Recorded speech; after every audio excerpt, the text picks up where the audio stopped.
रघु और किशन दोनों अच्छे मित्र थे। दोनों का अपना अपना खेत था। किशन मेहनती था, इसलिए अपने खेत पर मेहनत करके वो अच्छी बढ़िया फसल उगाता और अच्छे दामों में बाजार में बेचता, जबकि रघु बहुत आलसी था, इसलिए उसकी आधी से ज्यादा फसल तो उसके आलस के कारण खेतों में ही खराब हो जाती थी। ऐसे ही एक बार, अरे रघु कहाँ है? रघु, ओ रघु!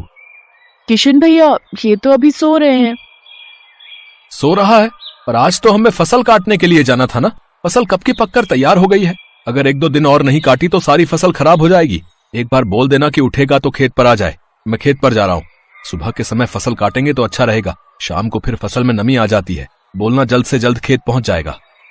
किशन खेत पर चला जाता है और अपनी सारी फसल काट कर बोरों में भर लेता है और उसी दिन बाजार में बेच भी आता है।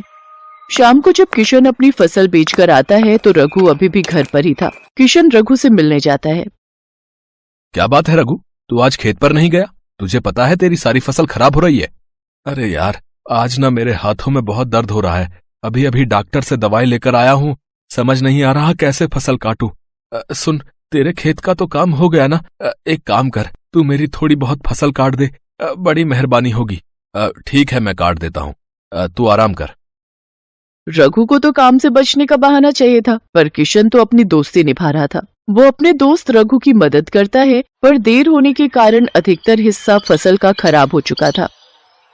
रघु, तेरे देर करने के कारण आज देख तेरी कितनी फसल खराब हो गई। बस ये थोड़ी सी ही फसल बची है, अब इसे बेचा। यार एक काम कर, तू बेचा। मुझे घर पर बहुत सारा काम है। पैसे जो भी मिले दे दियो। ठीक है, मैं बेच आता हूँ। किशन का स्वभाव बहुत ही मददगार था। वो रघु की बातों में आ जाता है। अब तो अक्सर ही रघु खेत के सारे काम किशन से करवाता। फसल उगाना, उसको बेचना। किशन अपने खेत के साथ साथ रघु के खेत भी देखने लगा। किशन अपने साथ साथ रघु का भी काम करता और रघु हर बार बहाना करके आराम से घर पर खटिया तोड़ता। पर एक रात किशन छत की सीढ़ियां उतर रहा था तो उसका पैर फिसल गया और वो सीढ़ियों से नीचे गिर गया। उसकी कमर में चोट आ गई, वो उठ भी नहीं पा रहा था। डॉक्टर ने किशन को आराम करने की सलाह दी, पर किशन चिंता में था। शांति, अब क्या होगा? मटर की फसल पककर तैयार होने वाली है। मैं खेत पर नहीं गया तो फसल खराब हो जाएगी, बहुत नुकसान हो जाएगा। शांति, तुम चिंता क्यों करते हो? तुम अपने दोस्त रघु की कितनी मदद करते हो। अपने खेतों के साथ साथ तुमने रघु भैया के खेतों को भी संभाला है। तुम रघु भैया को बोल दो कि वो मटर की फसल काट देंगे। हाँ, तुम ठीक कह रही हो शांति। आखिर मुसीबत में मेरा दोस्त ही तो मेरे काम आएगा। किशन ने रघु से जब मदद मांगी, रघु ने साफ इनकार कर दिया। अरे यार किशन, तू तो जानता ही है, मेरे को तो वैसे भी ज्यादा काम करने की आदत नहीं है। मैं अपने खेतों में बड़ी मुश्किल से काम कर रहा हूँ। मेरी भी फसल तैयार हो गई है। अब मैं अपनी फसल काटूं या तेरी? भाई तू कोई और इंतजाम कर ले, मेरे बस का नहीं है। अच्छा, मैं चलता हूँ, मुझे खेत पर जाना है। रघु, मैंने भी तो तेरे लिए हमेशा काम किया है। आज तू मुझे साफ मना कर रहा है? हम दोनों तो दोस्त है ना। हाँ, तो मैं कब मना कर रहा हूँ, दोस्त तो है। पर तू देखना मैं कितना करूं, तू भी कुछ समझ।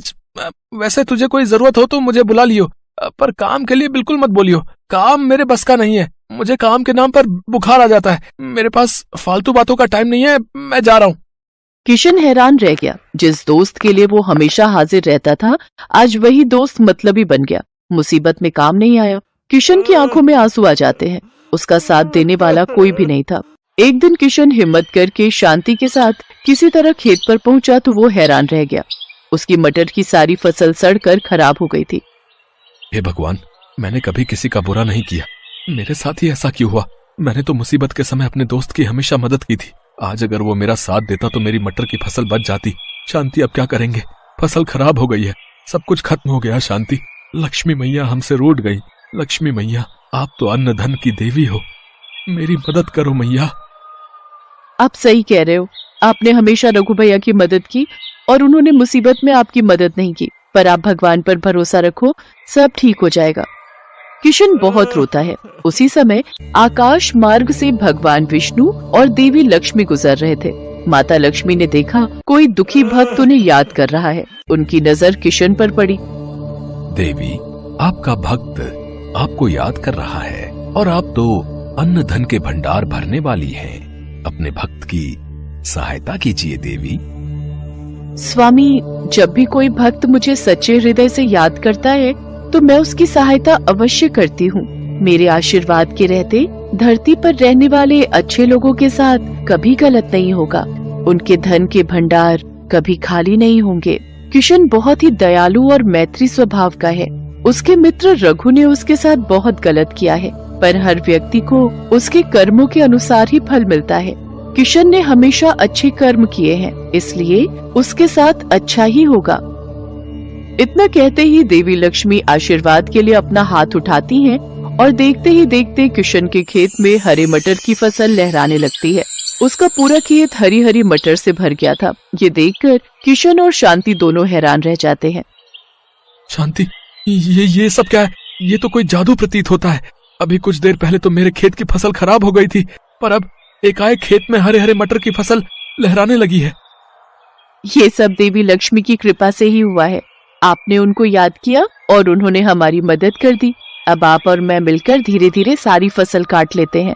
किशन और शांति देवी लक्ष्मी का ध्यान करके उन्हें धन्यवाद कहते हैं। उधर रघु की सारी फसल खराब हो गई थी क्योंकि उसने आलस किया और अपनी फसल को नहीं काटा। पहले किशन उसकी फसल काटने में मदद कर देता था, इसलिए उसकी कमाई हो जाती थी, पर आज उसके पास पैसों की कमी हो गई थी। पर किशन को समझ आ गया था कि रघु स्वार्थी है, इसलिए उसने उससे मित्रता तोड़ दी। रघु को सबक मिल गया। उसने अपना बहुत ही अच्छा मित्र खो दिया। इस कहानी से हमें यही शिक्षा मिलती है कि सच्चा मित्र वही होता है जो मुसीबत में काम आता है।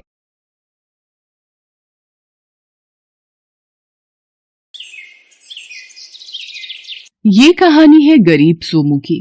सोमू अपने गांव के बाजार में सब्जियों का ठेला लगाता था। वो उन सब्जियों को अपने घर के पीछे ही उगाता था। खेती के लिए उसके पास बहुत थोड़ी सी ही जमीन थी। वो जितनी भी सब्जियां उगाता उन्हें अपने ठेले पर रखकर बाजार में बेच दिया करता था। सोमू पर अपनी पत्नी राधा और 2 बच्चों की जिम्मेदारी थी। सारा दिन मेहनत करने के बाद भी सोमू इतना नहीं कमा पाता था कि उसके पूरे परिवार का पेट भर सके। फिर एक दिन, हे भगवान, बस यही बाकी रह गया था। सोनू, पिंकी, कितनी बार समझाया है तुम दोनों को कि ठेले के ऊपर चढ़कर मत खेला करो। देखो क्या कर दिया तुम दोनों ने। इधर आओ जरा, आज मैं तुम दोनों को नहीं छोड़ूंगा। दोनों बच्चों ने ठेले के ऊपर कूद कूद कर उसे तोड़ दिया था। ये देखकर सोमू को बहुत गुस्सा आ रहा था। वो हाथ में छड़ी लेकर अपने बच्चों की तरफ बढ़ता है, लेकिन तभी उसकी पत्नी राधा उसे रोक लेती है और उससे कहती है, अरे ये क्या कर रहे हैं आप? बच्चे हैं। देख क्या किया है तेरे लाडलों ने। अब तू ही बता, कैसे लेकर जाऊंगा बाजार में सब्जियां। सोनू, पिंकी, चलो माफी मांगो बाबा से। सच में इस बार तो तुम लोगों ने बहुत बड़ी गलती की है। माफ कर दो बाबा, जानबूझकर नहीं किया। हाँ बाबा, गलती हो गई, माफ कर दो। आगे से कभी ठेले पर नहीं चढ़ेंगे। अब क्या नहीं चढ़ोगे? ठेला बचा ही कहाँ है? सालों पुराना ठेला था मेरा, किसी तरह काम चला रहा था। अब तो इसकी मरम्मत भी नहीं हो सकती और नया ठेला लेने के लिए मेरे पास पैसे नहीं है। सोमू उदास होकर वहां से चला जाता है और घर के पीछे जाकर सब्जियां तोड़ने लगता है।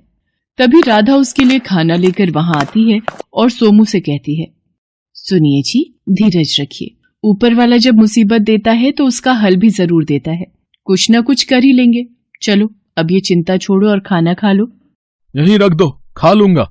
राधा खाना छोड़कर घर के अंदर चली जाती है। सोमू सारी सब्जियां तोड़कर जमीन पर रख लेता है और फिर हाथ धोकर जैसे ही खाने की तरफ बढ़ता है तो वहां एक बूढ़ी अम्मा आ जाती है और सोमू से कहती है, बेटा, बुढ़िया को कुछ खिला दे बेटा, भगवान तेरा भला करेगा। भगवान क्या भला करेगा अम्मा, उसने तो सारी मुसीबतें मेरे ही नसीब में लिख दी हैं। खैर, तुम्हें भूखा नहीं जाने दूंगा, ये लो, खा लो। सोमू बूढ़ी अम्मा को अपना खाना दे देता है। बूढ़ी अम्मा खुशी खुशी वो खाना खा लेती है और फिर सोमू से कहती है, बेटा, तू और तेरी घरवाली बहुत अच्छे हैं। मैं जब भी तेरे दरवाजे पर आई हूँ कभी भूखी वापस नहीं लौटी। तू देखना बेटा, भगवान तेरी जरूर सुनेंगे। हाँ अम्मा, मेरी तो सुन नहीं रहे, काश तुम्हारी ही सुन ले भगवान। वैसे बात क्या है बेटा, तुझे इतना परेशान तो कभी नहीं देखा इससे पहले। सोमू अपनी सारी परेशानी बूढ़ी अम्मा को बताता है। सोमू की बात सुनकर बूढ़ी अम्मा मुस्कुराती हैं और वहां से चली जाती हैं। फिर कुछ ही देर बाद वो बूढ़ी अम्मा वापस आती हैं। उनके हाथों में एक बड़ी सी टोकरी थी। वो उस टोकरी को सोमू को देते हुए उससे कहती हैं, ले बेटा, ये रख ले, जा इसमें रख कर बेच अपनी सब्जियां। पर अम्मा, ये तुम कहाँ से लाई? पुरानी टोकरी है, सालों से है मेरे पास। अब मेरे तो हाथ पैरों में जान नहीं कि इसका कुछ इस्तेमाल कर सकूं। बस इतना याद रहे बेटा, इस टोकरी पर टोक लग जाएगी अगर तेरे मन में लालच आया तो। बहुत बहुत शुक्रिया अम्मा, तुम नहीं जानती तुमने कितनी बड़ी मदद की है मेरी। बूढ़ी अम्मा सोमू के सिर पर हाथ रखकर उसे आशीर्वाद देती हैं और फिर वहां से चली जाती हैं। सोमू अपनी सारी सब्जियों को उस टोकरी में रख लेता है और फिर उस टोकरी को अपने सिर पर रखकर उसे बाजार ले जाता है। उस दिन सोमू की सारी सब्जियां बहुत ही तेजी से बिक रही थीं। उसे हर तरफ से ग्राहकों ने घेर रखा था। लेकिन अजीब बात यह थी कि सारा दिन ढेर सारी सब्जियां बेचने के बाद भी शाम को सोमू की टोकरी सब्जियों से भरी ही थी। ये देखकर सोमू को अपनी आंखों पर विश्वास नहीं हुआ। ये कैसे?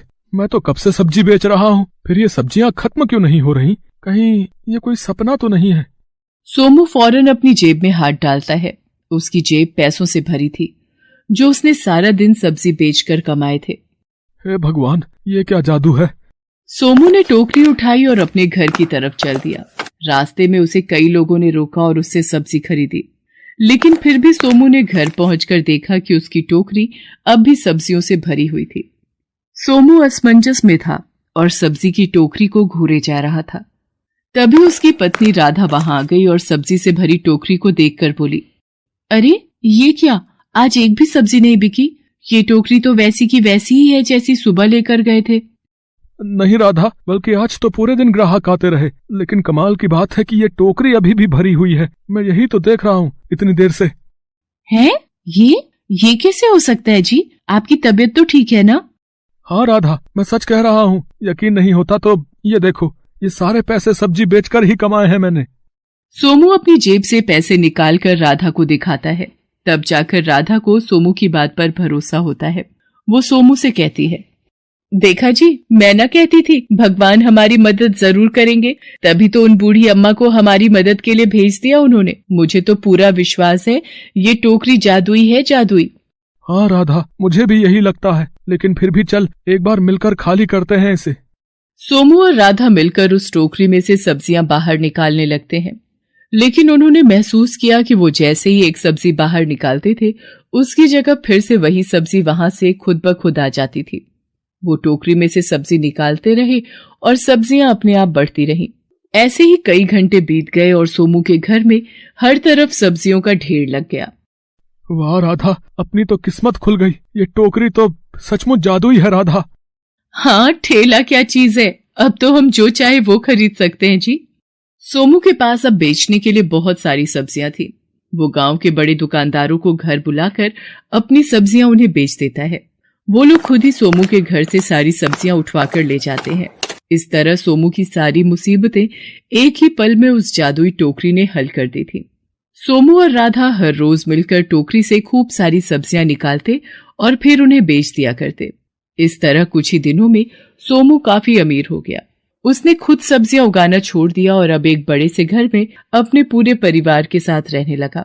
फिर एक दिन, राधा, मैं एक बात सोच रहा था। हाँ बोलिए ना।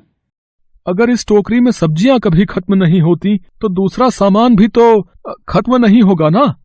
राधा सोमू का इशारा समझ गई थी।